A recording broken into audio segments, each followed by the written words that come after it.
दोपहर के वक्त एक महिला अपना मोबाइल फोन घर पे छोड़कर अपनी बच्ची को स्कूल से लेने के लिए स्कूल बस स्टॉप पे पहुंचती है।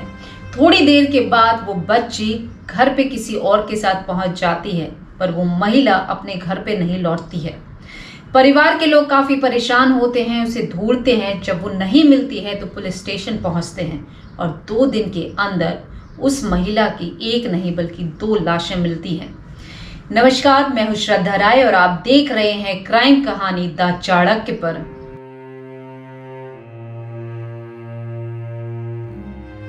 सन 2015 इंदौर शहर के कन्नाडिया इलाके में संजय रैना का परिवार रहा करता है। संजय अपनी वाइफ कविता, एक छोटी बेटी 6 साल की और मां के साथ रहते हैं। संजय जो कि एक सेल्स मैनेजर हैं और एक फार्मास्यूटिकल कंपनी में काम करते हैं।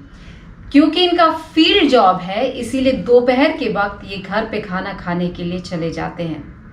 24 अगस्त 2015 दोपहर के वक्त संजय खाना खाने के लिए अपने घर पहुंचते हैं। कविता भी अपना पूरा काम खत्म करके 1:15 बजे वो स्कूटी उठाकर अपनी बच्ची को स्कूल से लाने के लिए स्कूल बस स्टॉप पर पहुंच जाती हैं। 1:45 बजे बच्ची घर पे पहुंच जाती है, पर वो कविता के साथ नहीं बल्कि एक पड़ोसी जया के साथ घर पे पहुंचती है। ये देख के संजय और उसकी माँ काफी परेशान हो जाते हैं कि आखिर कविता कहाँ है। जया बताती है कि कविता बस स्टॉप पे नहीं थी और यशस्वी यानी कि उनकी लड़की अकेले खड़ी हुई थी, इसीलिए वो उसको लेकर घर पे छोड़ने के लिए आ गई। संजय इमीडिएटली कविता को फोन लगाते हैं और कविता का फोन घर पे ही बजता है।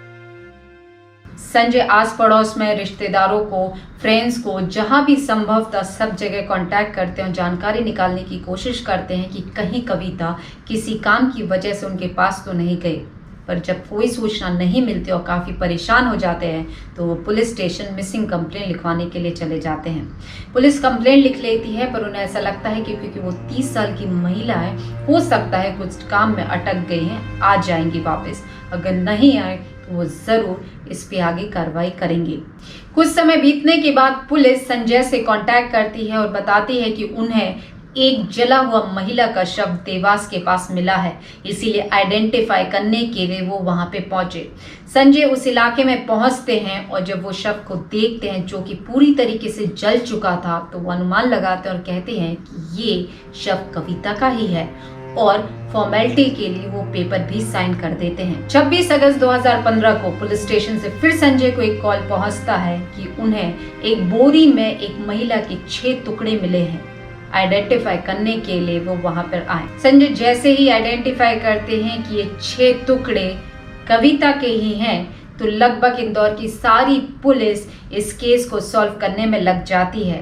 एडीजी, डीआईजी, कांस्टेबल लेवल तक हर कोई इस केस में इन्वॉल्व होता है ताकि आरोपी तक पहुंचा जा सके।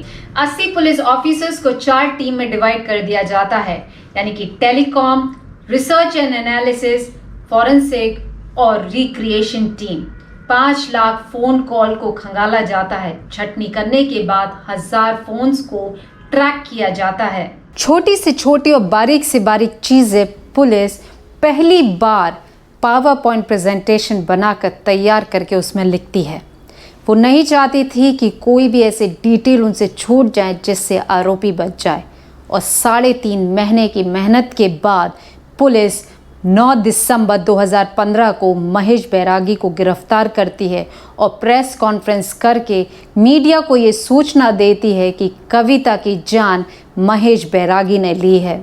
महेश बैरागी, जिसकी उम्र उस समय लगभग 32 वर्ष होगी, वो अपनी पत्नी और 2 छोटे लड़कों के साथ रहता था। काम के तौर पे वो वीडियो लाइब्रेरी में काम करता था और कुछ समय के बाद वो उस लाइब्रेरी को छोड़ के शादी के कामकाज में लग जाता है। पर जब 24 अगस्त 2015 को कविता मिसिंग थी, उसके कुछ दिन पहले यानी कि लगभग 20 दिन पहले ये एक साड़ी की दुकान खोलता है और कविता की डेथ होने के बाद उसके कुछ दिन के बाद उस दुकान को वो बंद कर देता है।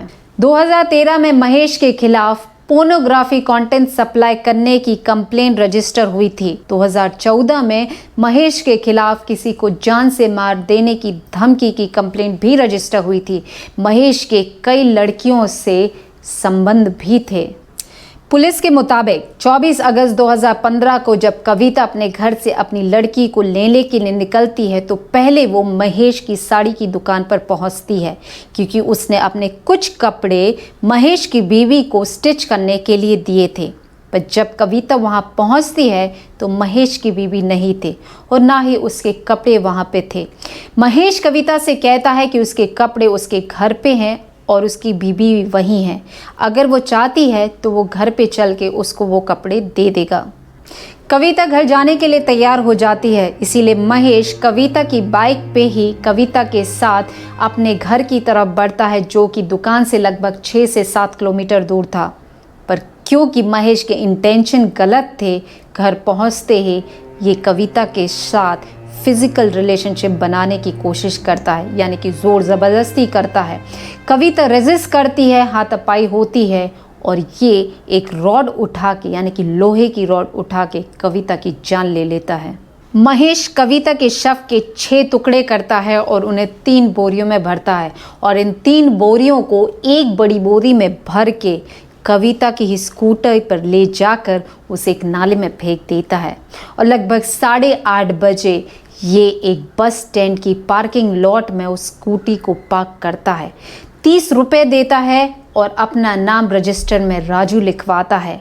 पर जैसे ही महेश स्कूटी को लॉक करता है तो वहाँ पे काम करने वाला कर्मचारी उससे कहता है कि गाड़ी को लॉक ना करे, क्योंकि दूसरी अन्य गाड़ी को सेट करने में, आगे पीछे करने में उसे आसानी होगी। पर महेश नहीं मानता और उन दोनों की काफ़ी बहस होती है। इसीलिए उस कर्मचारी के दिमाग में इसकी इमेज, यानी कि इंसिडेंट बैठ जाता है और वो पुलिस के लिए एक एज अ विटनेस काम करता है।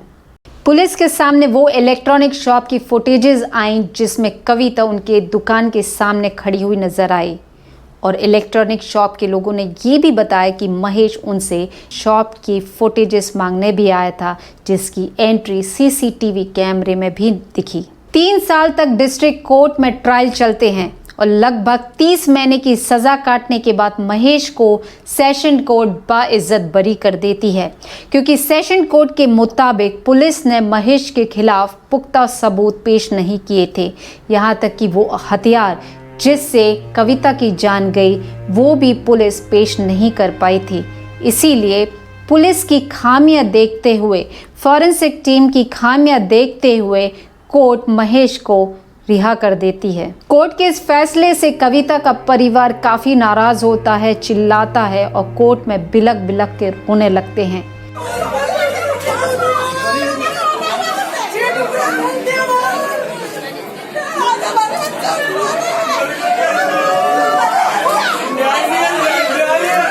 वहीं पे महेश की बीवी और बच्चे और उसकी बहन उसे रिहा पा के काफ़ी खुश होते हैं और वो कहते हैं कि उन्हें कोर्ट पे पूरा भरोसा था और आज वो निर्दोष साबित हुआ। पुलिस जिसने जी तोड़ जान लगा के इस केस को सॉल्व करने की कोशिश की, उन्हें असफलता मिली।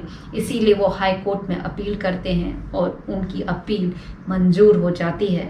2020 में भारत देश में लॉकडाउन लग जाता है, इसीलिए इस केस में आगे कोई कार्रवाई नहीं हो पाती है।